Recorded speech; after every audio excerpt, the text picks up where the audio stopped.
Tēnā koutou, music whānau. Friends, I think we're in a good place now. And how did we get here? I think APRA members themselves can be credited with the revival of interest in Blue Smoke. When the top 30 songs of APRA's first 75 years was put to the vote, I was pleasantly surprised when Blue Smoke came in at number 17. Then the Nature's Best CDs took the song into 100,000 New Zealand homes, a half a century after it was released. Blue Smoke's certainly a song that keeps on giving. That Ruru Karaitiana wrote it on the way to the war isn't just a good story. There are verified reports of it taking place on the boat. It was sung in the desert by the Maori Battalion. And maybe one day a recording will turn up, because just this year, an acetate was discovered of Otago University students singing it in the week the war ended. And it was captured direct to disc by Broadcasting's mobile unit. Ruru returned home from the war early, and he began playing the song in woolsheds, dance halls, music shops, and on marae. It found its own life. But how did those Otago students hear it and want to perform it just 18 months after he got home? And a few months later, the song turns up in Hawera, where a 17-year-old called Jane Nehru sang it again for the mobile unit, and was still 2 years away from the Tanza disc. Because first there was sheet music, published by Beggs, and as it should be, because Ruru had been visiting Beggs stores around the country to sit at their pianos in the foyer and keep tweaking his composition.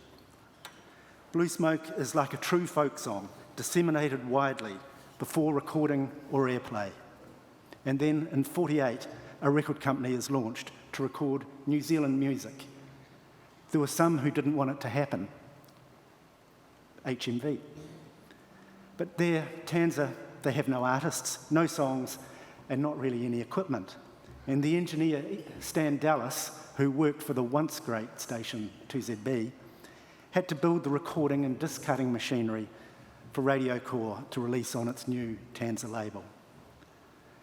Everyone seemed to know this wartime song already, written by a local, already 7 years old, and an amateur singer called Pixie Williams is recruited to sing it with great hesitance. Wellington's top dance band is hired to back her, Jimmy Carter's quartet, run by an extremely shy lap steel guitar player. And what strikes me about this moment in our history is that nobody did it as a career move. There was no recording industry. And sure, Radio Corps wanted to sell radiograms and needed some 78s. But Stan Dallas made the equipment as a challenge. Ruru Karaitiana wanted his baby down on shellac. Jim Carter and his band were very keen, though the best result they could see was having their name on the label of an actual record. That's why there's two bass players on the label. The usual player was sick, but he didn't want to be left out. And Pixie Williams, when the girl from Mohaka was approached because she'd been heard singing at parties, she was very reluctant. I don't want to go to record. No, no, no. Another thing that strikes me is the humility of all these people. The sum total of all the interviews Ruru did is just a few sentences. I only met Pixie once, but didn't interview her, as I'd been told that if I mentioned Blue Smoke, she'd hang up. And Jim Carter turned 100 this year, and hopefully will be watching this on the net. He always says, oh, the song had something.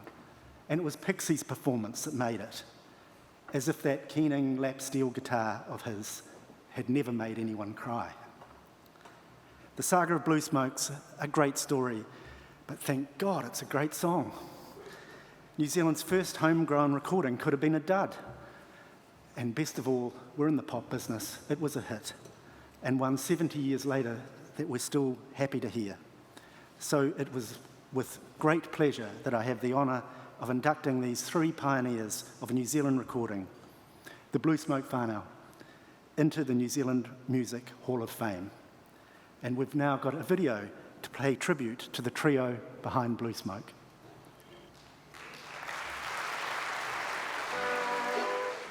first time, gramophone records for sale to the public are being made entirely in New Zealand. The first is the Ruru Karaitiana Quintet playing the conductor's own composition, Blue Smoke.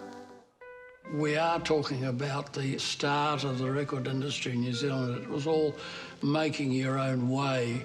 Was society ready for Blue Smoke? They were more than ready. That's why it takes the place in our hearts that it does today. Before Blue Smoke, there was nothing. And after Blue Smoke, well, look where it's led to. Dad was a 17-year-old boy who had never been off the par before. Music was his mainstay, and quite simply, he was missing his mother. Blue smoke goes drifting by into the deep blue sky. On this particular occasion, Dad looked up at the funnels of the Aquitania and noticed that the smoke was going directly behind them. So that's my understanding of where the notion of the blue smoke and the association with home goes. You've got a local record company wants to start up. They need a song for their first recording, and you've got the song that's already a hit. It's been back in New Zealand now for 5 years, since Ruru returned in 1943. That was the kick to go into pressing records. Along came Ruru, and the rest history. You know, they recorded it quite some time after returning, and we would all freely admit that Dad came back damaged. He was alcohol dependent, and the only real light in his life was his music. And I suspect that it was a more poignant song than the song that was performed in Egypt, for example. That's where Jim Carter added an element, I think, the steel guitar, that added what Dad was looking for. I had a friend, and his father bought him a steel guitar. Just sort of grabbed me the different music. So I wanted to learn to play. The thing that's so beautiful about the way Jim plays on Blue Smoke is the connectedness with the song and the connectedness with the vocalist. And if you listen to Pixie's vibrato and her delivery, it's all there in Jim's playing too. He's making the lap steels sing. And I just love that he played with such respect for the vocal and such respect for the song. And that's also a direct reflection of my understanding of his character. There was a reason that Jim kept getting recruited for all the crucial recordings in the 1950s. He played on Rock Around the Clock when Johnny Cooper recorded that at HMV's behest. He played on Pie Cart Rock and Roll for Johnny Cooper, which was really the first prominent New Zealand rock and roll song written and recorded here. He played on Paikakariki just after Blue Smoke. That was Tanza number 2. Ruru looked around town, and Jim was the prominent rhythm guitarist and lap steel guitar player in Wellington. And so the band on Blue Smoke is actually Jim's band. So Jim was first call.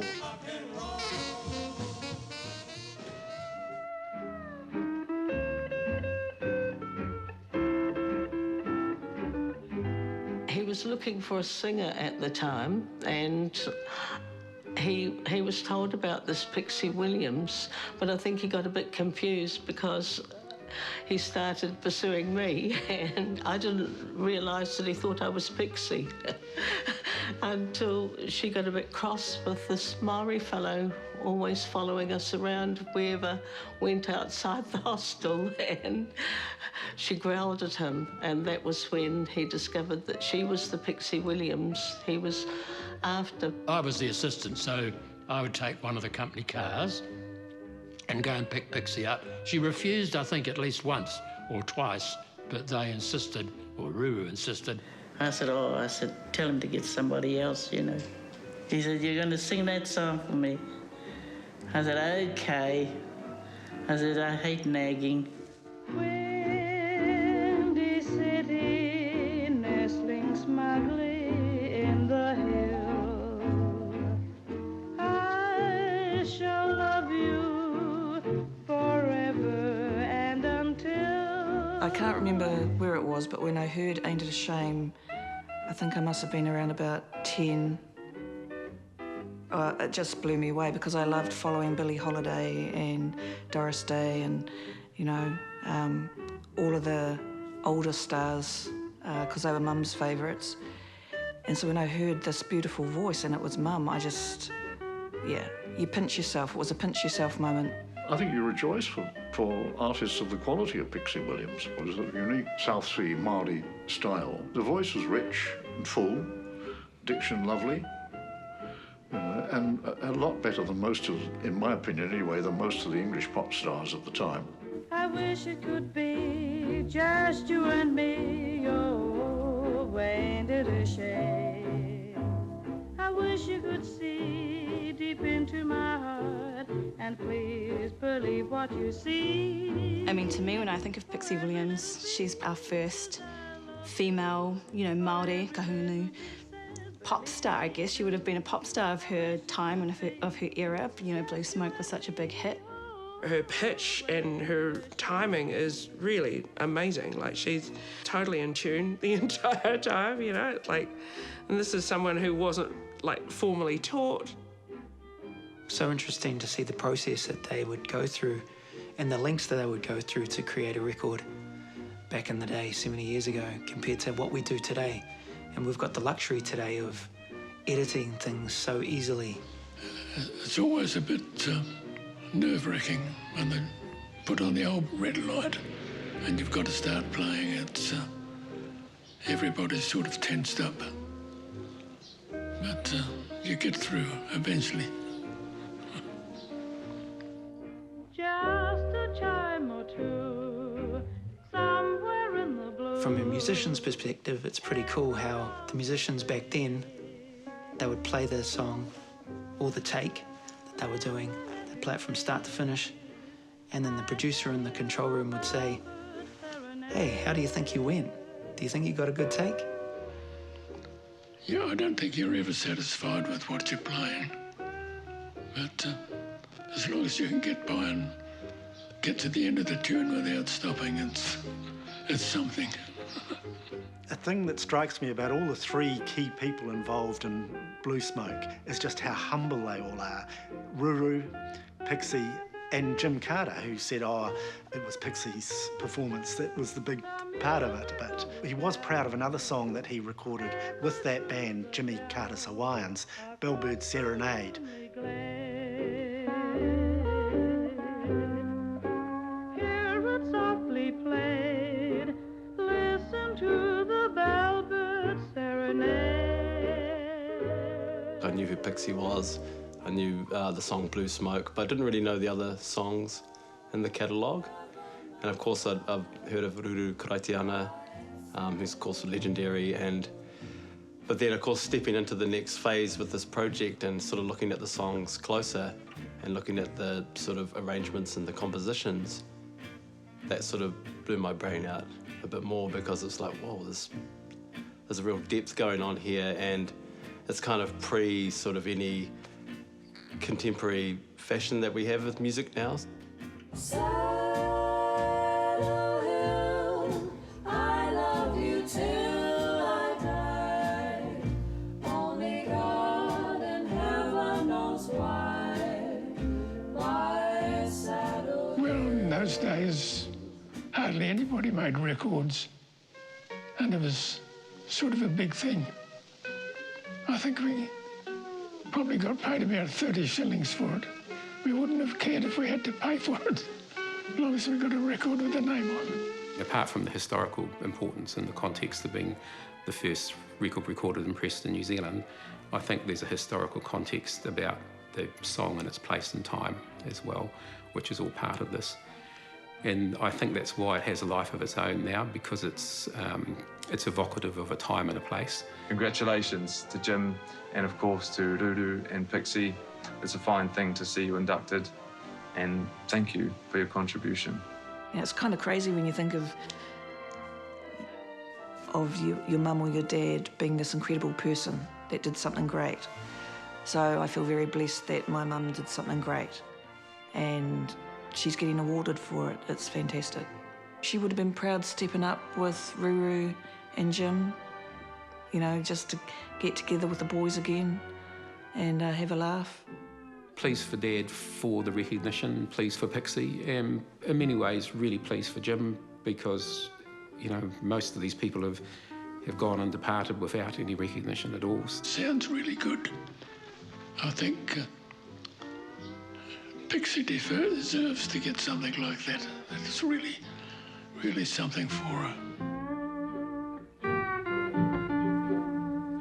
My memories of home will never die.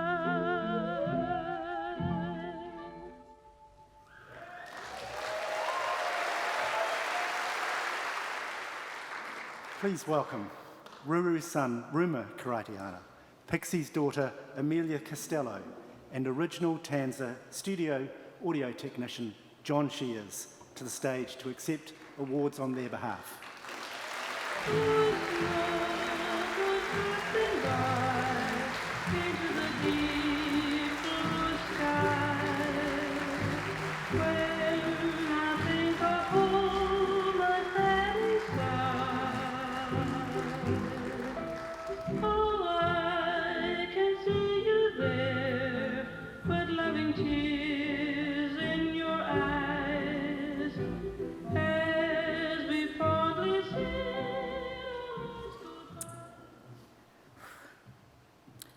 I was ordered by the boys to go first.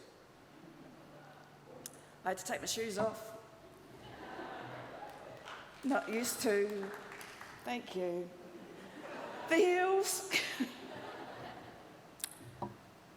This is your story, and we're passing it to you. You capture the times of today, and the culture of today, and our stories of today, and package them in a way that can be unfurled for future generations that aren't held in books. Sorry, Chris. And libraries not to be read again.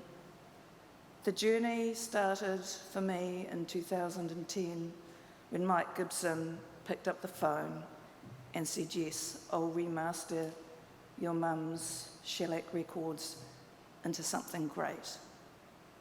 And it picked up again last year when a girlfriend, Debbie G, reminded me that this year was the 70th year anniversary of the launch of Blue Smoke on the 26th of June, 1949. It was actually recorded in 1948, and John's going to share that little ditty with you. It's great what you do. You should be paid. You should not have to do things for free. You should absolutely be given the rights and the royalties, because you not only capture our story forever, you make the days bearable. You make us stop and smile or cry or remember, just like a fine perfume or wine, a special time in our lives. So I think that this award is for you. Thank you very much.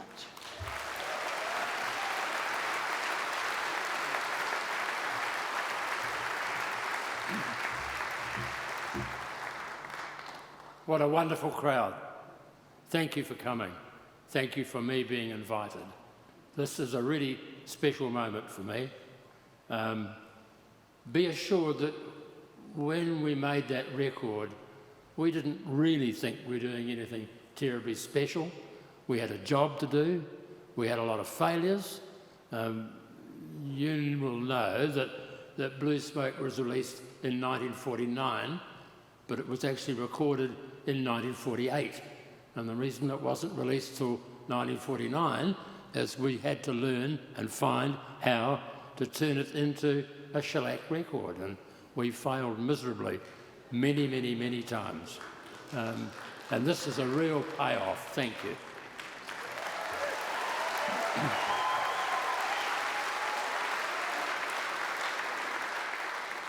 I'd also like to just comment that sitting with you listening to the earlier speeches, I was really struck by the size of this organisation, APRA. When I was involved in the record industry in 48, 49 through to the 50s, APRA was represented in New Zealand by one man. And now there's a whole host of people. And it's a huge organisation. And I think that's just magic. The man that was APRA in those days was also a violinist. So he had a musical background. And I was an amateur musician as well. And we both played in an orchestra called the Savage Club Orchestra. And when that film was, parts of that film you've just seen were made, where did they make it? In the very same theatre that we used to play in during the winter on Saturday nights. So, you know, this is one of the really strange coincidences that can happen in life. Thank you very much.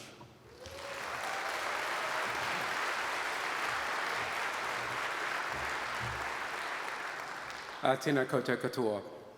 As I said in the film, but would repeat again, the recording with Pixie's wistful vocal overlaid by Jim's steel guitar created something that was evocative of a particular time in our history. But today I think it's useful to reflect that that was a boy from Rangitani whose first language was te reo, and who wrote that song primarily and originally in Māori. And it was then recorded by a young wahine from Ngāti Kahungunu, and yet it's taken so long for Māori music to become mainstream again.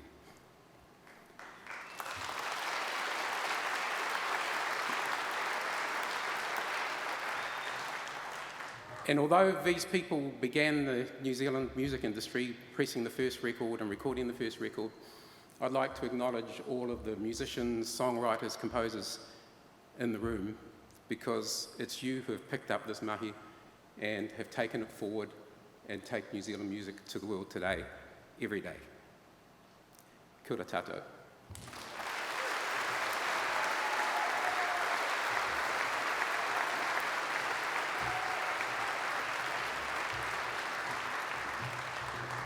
And now to pay tribute to these wonderful artists, we have an awesome bunch of musicians from Wellington who have been working on bringing songs like Blue Smoke back to life for a new generation. Please welcome Lisa Tomlins, Kirsten Te Rito, Riki Gooch, James Illingworth, Mark Sommerville, Jacqui Nyman, Nick Atkinson, Luca Manghi, Matthew Verrill and the Black Quartet to perform Blue Smoke.